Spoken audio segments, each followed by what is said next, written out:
మరోవైపు చూస్తే input subsidy అన్నది ప్రభుత్వ హయాంలో అసలు వాస్తవం ఏమిటి అని చెప్పి చూస్తే ఈ 16 నెలల్లో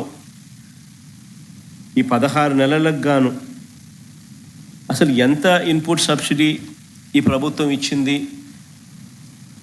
ఎంతమంది రైతులకు ఇన్పుట్ సబ్సిడీ ఇచ్చింది అని చెప్పి ఒకసారి గమనిస్తే దాదాపుగా ఈ 16 నెలల్లో ఈ డీప్ డిప్రెషన్స్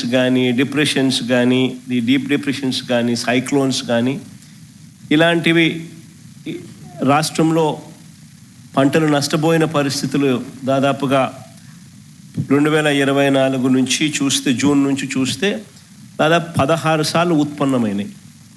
ఈ 16 సార్లకు సంబంధించి ఎంతమంది రైతులకు ఇన్పుట్ సబ్సిడీ అందింది, ఎంతమంది రైతులకు నష్టపోయిన పరిస్థితుల మధ్య వాళ్ళకు ప్రభుత్వం తోడుగా నిలబడింది అని చెప్పి చూస్తే ఈ ప్రభుత్వం తరపు నుంచి గుండు సున్నా కనిపిస్తుంది. అంటే ఏ ఒక్క రైతుకు కూడా ఇన్పుట్ సబ్సిడీ అన్నది అందించని పరిస్థితిలో ఈ రాష్ట్ర ప్రభుత్వం కనిపిస్తూ ఉంది.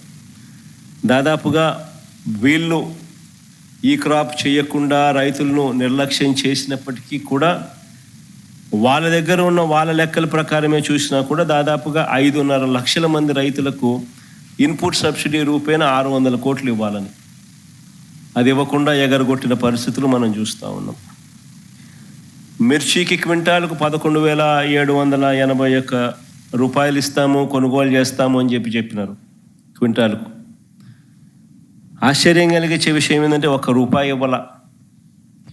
పొగాకు కొనుగోలు చేస్తామన్నారు, ఎక్కడ దిక్కు దానికి కూడా పొగాకు కొనుగోలుకు కూడా ఎక్కడ కూడా చేసిన పుణ్యం కట్టుకోలేదు. మామిడికి ₹12 కొనుగోలు చేస్తామన్నారు కిలోకు, ఒక రైతుకు మంచి చేయలేదు. ఉల్లికి క్వింటాలకు 1200తో కొనుగోలు చేస్తామని చెప్పినారు, చేతులు ఎత్తేసారు. తర్వాత హెక్టారుకు 50,000 ఇస్తామన్నారు, అది ఇచ్చిన పుణ్యం కూడా వీళ్ళు కట్టుకోలేదు ఇప్పుడు. సో అన్ని రకాల కూడా ఈ క్రాప్ అన్నది నీరుగార్చేశారు. ఆర్బీకేలు అన్నది నిర్వీర్యం చేసేశారు. ఇన్పుట్ సబ్సిడీ ఇచ్చే కార్యక్రమాలు పట్టించుకున్న పరిస్థితుల్లో లేవు. ఉచిత పంటల బీమా ఎత్తేసినారు.